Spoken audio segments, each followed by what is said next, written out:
All right, welcome back, Chelsea fans, to another episode of the London is Blue podcast, YouTube edition, for the Chelsea women versus Aston Villa match review from last Friday. No, a little bit late. That's okay. We're actually trying out a new format for women's match reviews on YouTube since we shifted from a 5-pod week to a 3-pod week with a few YouTube videos mixed in. So let me know what you think about this review and how everything went. And we'll continue to tweak and make adjustments, invite some friends on throughout the year to have some fun, because the Chelsea women's team is by far the best Chelsea team within our little ecosystem. And they are well worth your time to watch every single week.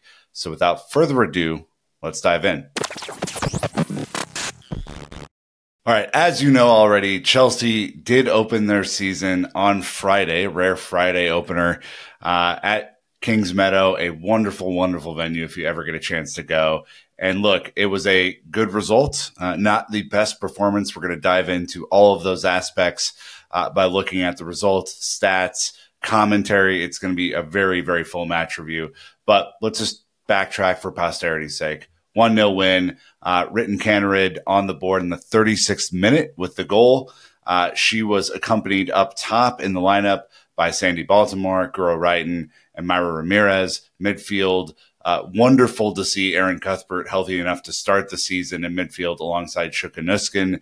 Ashley Lawrence started at left back in replacement of the injured Niamh Charles, who we hope gets back as soon as humanly possible. Millie Bright and Kadisha Buchanan make up the center back pairing. Lucy Bronze makes a first start at Chelsea in the WSL, and Hannah Hampton resumes what we thought would happen, taking the starting goalkeeper role. The bench, Lauren James, Natalie Bjorn, Micah Hamano, Aggie Beaver-Jones, unused subs, Zachira Musovic, Kat Macario, Eve Parasel, Vika Kaptein, and Melis Impam. These are it's a stacked lineup. There's so much talent in this team. And, you know, the team, as we will see in a bit, is pretty injured. So there's even more to come from likes of Sam Kerr, Niamh Charles, and others. But a pretty full debut for Sonia Bonpastor, her first league match at Kings Meadow and in the WSL, and it's a winning one, right? And really, the result is the only thing that matters in these matches. A little bit on the stats, because I think the stats tell part of the story that we'll get into here. Shots even, 13-13 for Chelsea and Villa. Shots on target, Villa actually edge it at the end because they had a kind of a flurry of attacks, 5-4. Possession, Villa had 53% of the possession at Kings Meadow, which is a pretty rare thing, even under Emma Hayes when we played counterattacking football. It was a really great outing for them. They deserve a bunch of credit. They had more passes, slightly worse pass accuracy, 81% to 80%, but both of those are actually not that great. It was kind of a rugby scrum at times in the midfield. 8 fouls to 7, Chelsea edging that out. 1 yellow card apiece, no reds. 1 offside for Chelsea, 3 for Villa, and 4 corners to 8 for Villa. They really did get in behind a few times and make that happen. So look, there's a lot to dive into here. The stats kind of tell part of the story, that it was not an easy game for Chelsea to start their season. You know, Chelsea had a lot of success against Villa in the league, and I think, you know, the record speaks for itself. But for those who are expecting a walk in the park on a beautiful Friday night at Kings Meadow, we did not get that, and I will tell you why right after this. To contextualize the match, we have to look at the major moments that happened within this match, and I think it's incredibly important to identify that Chelsea did start really well. Off to a flying start, very aggressive, high pressing, active attack.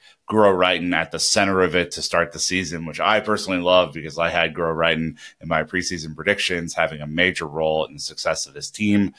She missed a couple of early chances, kind of recalibrating a little bit at the start of the season. Myra Ramirez obviously involved and kind of resuming her crusade this year.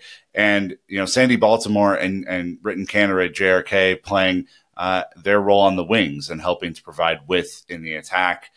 The start of both halves actually were really good, and there were plenty of opportunities there. But Chelsea did fade toward the end of each half. Villa did get back in the game eventually, kind of halfway through each half, and really started to cause Chelsea problems. I think one of the things that I noted as I was watching the game and watched it again on replay is that Villa really did, after a couple of those chances didn't go in for Chelsea, it looked like they kind of centered themselves and were like, okay, we're in this. And even when they went 1-0 down to a phenomenal goal by Johanna Rytten-Kaneryd, this Villa team did not buckle like they had in the past. And it's a credit to them. They have a new coach, DePaul, who looks like he's instilled a really rigid style that they play with. They were fine to sit back and take all of the waves of attack from Chelsea and seemed to really grow in confidence as the game went on. We have to talk about the goal, though, because for those who doubted whether JRK had a left foot, now. And Abdullah, for those who are fans of the show, he's been on plenty over the last 3 years, said during the match, Gro Reiten's influence as a roaming winger is shutting down Villa's, kind of man marking scheme that they were deploying. And because of that, they couldn't vacate the space. Otherwise, Baltimore and JRK on the wings could drive through. And it was kind of off of a broken play. JRK coming in from the left over to the right, ends up cutting it back on her left foot, not her strongest foot, one that she will say later on in this show that she's been working on, and puts a beautiful shot into the side netting. And it was a wonderful, wonderful moment to start the Bompastor era at Chelsea. And look, the rest of the half was kind of all Villa, to be honest. It ended up being kind of a chippy end of the first half. Second half, very much the same. Chelsea come out, made some attacking subs, but the whole second half for me was kind of marred with a myriad of misplaced passes and out of sync attacks. Not even the substitution of Lauren James coming on really amplified the attack in any real way, nor Aggie Beaver-Jones, which is kind of odd because both of those players are so excellent and so different in the way that they attack. Chelsea's defense on the day gets a clean sheet, which is wonderful, but a lot of weird and unnecessary risks happening here. Ollie Glanville and I agreed that Lucy Bronze took way too many attacks and way too many chances in attack and defense, and left Kadisha Buchanan with a ton of work to do on the day. He even noted during the game that we seem to be pioneering a two-back formation. Lawrence and Buchanan back while Bronze stays forward and Bright presses into the midfield. Busy nights for the Canadians on the cover, which is absolutely true. There were moments in defense where Chelsea felt like they didn't know which fullback was supposed to go forward. Obviously, Ashley Lawrence is a plenty good attacking fullback option. Lucy Bronze obviously wants to get forward, but it left the defense kind of threadbare at times. And there were moments where Aston Villa was very, very comfortable on the counter, was able to get in behind the space that was vacated by Lucy Bronze, and that kind of created a mess for everybody. Millie Bright did end up stepping up a lot in the midfield, I think, to try and wrangle some control back in midfield, which I'll talk about in a bit, because I don't think we had a ton, to be honest with you. And it just looked a little dodgy at times, especially at the end of each half, especially at the end of the second half, where we conceded a lot of different attacks. And so that's just something to note as we look forward into the future for Chelsea this season. How do they balance the defense and attack and make something a little bit more consistent come to life? There were large stretches in this match, I think, if you watch or even watch a replay, where it felt end-to-end, but in a really bad way. It was like a lot of turnovers in midfield and misplaced passes from both teams. But at the end of the game, Hannah Hampton comes up clutch. A couple of huge, huge saves, very athletic, acrobatic saves, and she's able to save one off of a deflection. Another was just a great effort that she ends up tipping over the bar. But Chelsea do get the win on the opening game of the season, putting pressure on everybody else. We'll get into the league table coming up because it's super important. The league was determined on goal difference last season, so every league match is critical to how Chelsea perform and eventually, hopefully, win the league again for the bajillionth time in a row. Next, we're going to dive a little bit into the context of the match and talk a little bit about Bon Pastor's feedback on match number 1 at Kings Meadow. Did a little bit of reading on how different media outlets and journalists were feeling about the first match at home. A lot of the same feedback, that it was a really tough match, that Villa were certainly improved. The signings they made were improved that team, I should say. The manager had a little bit more of a pragmatic approach to taking on Chelsea, which definitely worked. And Chelsea didn't play like a Bon Pastor team is expected to play. They weren't in control for large parts of the game. I thought the first half was better than the second half, actually, in the way they controlled the game, but it was not a consistent performance.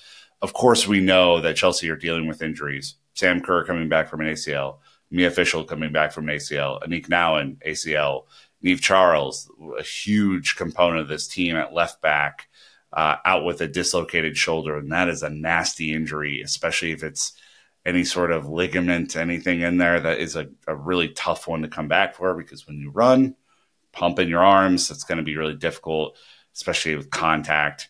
Jean-Francois just coming back to training. Aaron Cuthbert and Macario are both back in training, but I would say neither are fully fit and ready to go yet. So this is a big struggle. And I do want to call out a really great new newsletter from Flo Lloyd-Hughes and Jesse Parker-Humphreys is a part of The Cutback. So if you have an opportunity to subscribe to The Cutback, please do.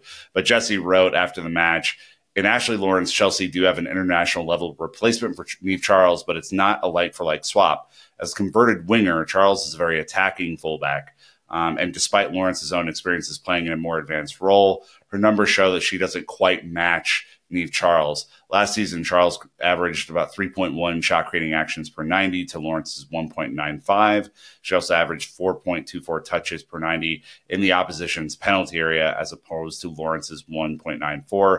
The flip side is that Lawrence is a little stronger defensively, winning 1.76 tackles per 90 compared to Niamh's 0.95. And this is just something to watch for as we move forward, because the left back position was such a strength for Chelsea last year. Niamh Charles was so incredible and had such a great season that when you don't have her in this lineup and Chelsea do not replace her in the way that they set up the formation and moving people around, it does cause issues. And if Millie Bright's moving up into midfield and Lawrence is staying back, which is kind of against her attacking instincts, and Bronze is going forward and Buchanan's back, it just feels imbalanced and a little awkward. Another thing to note is that the league continues to improve year after year after year. Like I said, last year the league was largely between Chelsea and City, but Arsenal will most certainly be back and challenging this year. United won the FA Cup last year. Liverpool ended their season incredibly strongly. Spurs and Everton have slightly improved. Villa seems definitely improved. So there's going to be more and more teams involved. Brighton spent a bunch of money and brought in the likes of Frank Kirby this summer. The league's going to be much improved this year. And so every game is going to be more and more difficult, which will only lift the level of the top teams like Chelsea, that there aren't just these, kind of speed bumps in the road, that you have real challenges every single week. And Chelsea know that they can ill afford to drop any single point in the season. I do want to get to Bon Pastor's quotes here, because to me, it's really important to kind of contextualize how she felt. She said the match was really difficult. I told everyone I was expecting that, because when we were watching the Villa games during preseason, they had really great games and they're a good team. Tactically, it was a battle. It's good because that's why this league is so competitive and the best in the world. That's why I'm going to enjoy it here. We scored a great goal. We should have maybe scored 2 or 3. Yeah, of course. Especially in the first half. It changes the game when you're able to do that. I was proud of the players because until the end, they showed good team spirit. And that's a good thing if we want to go through the season and have these sort of good results. JRK took a chance, and I always encourage my players to shoot on goal because they have a lot of quality. And sometimes they don't even realize that. I think maybe a little nod to, some of her struggles in front of goal up to this point. I'm encouraging them to shoot, and it was successful. It's always important to win. If you can do that and have a good game, I will be the most happy. But sometimes you have to give credit to the other team, and Villa were making things hard for us. So that's Bone Pastore's context here, which is it was a tough game. We expected it. It delivered, and now we get to move on and do it with a win. JRK actually spoke to Sky after. She said it's an unbelievable feeling for the goal. This year I've been working on my left foot, and I'm surprised. I surprised myself, to be honest. It felt like a good shot, and I think it was pretty beautiful, which it definitely was. It was a beautiful goal. It's a typical first game of the season. It's moments during the game that are good and others that aren't as good. We need to work on some things, but I'm happy we won. And that is it, right? Chelsea won, and that is what Chelsea women do. They win. They find ways to win, even if it's ugly, even if it's a 1-0 grinded out result like it was on Friday. These are the sorts of things that make winners winners, is they find ways to win. A little trending up and trending down section for you here as we aim to kind of close this one out. First, huge credit to Ritten Kaneryd for the goal. Also, just thought she was our most impressive attacker all night, and that's including the likes of Myra Ramirez and Gura Wrighton in there, who I thought were also excellent. JRK really stepped up, and she has stepped up significantly from the level that I thought she had at the end of last season. She seems to be getting into better attacking positions. She seems to be coalescing with her attacking teammates a little bit better, and is not so isolated in one position. And so it's going to be really interesting to see what happens to the right wing this year. There were, schools of thought that maybe Ike Beaver-Jones would take over Kaneryd's role on the right-hand side, or that someone like Micah Hamano or even Lauren James would be redeployed back out on the right where she started. But it does seem like Kaneryd's really cemented herself, and that's a great thing and a great feeling for her, I'm sure. Second one that I just want to bring up, even though she didn't get the vaunted goal, is Gura Wrighton in that kind of free role in the middle. I don't know if this is going to be a permanent solution, especially when you have the likes of Lauren James who are available. But Gura Wrighton in any sort of attacking role, I will take all day. I think she caused chaos. Abdullah spoke about that earlier in the quote that I referenced. She had this free space, and she also made it really difficult for Villa to kind of figure out where Chelsea were attacking from. A couple of misses on goal, she'll obviously get recalibrated and ready to go for the rest of the league season. And then finally, Hannah Hampton kind of finishes out my trending up section. Hampton was excellent on the day.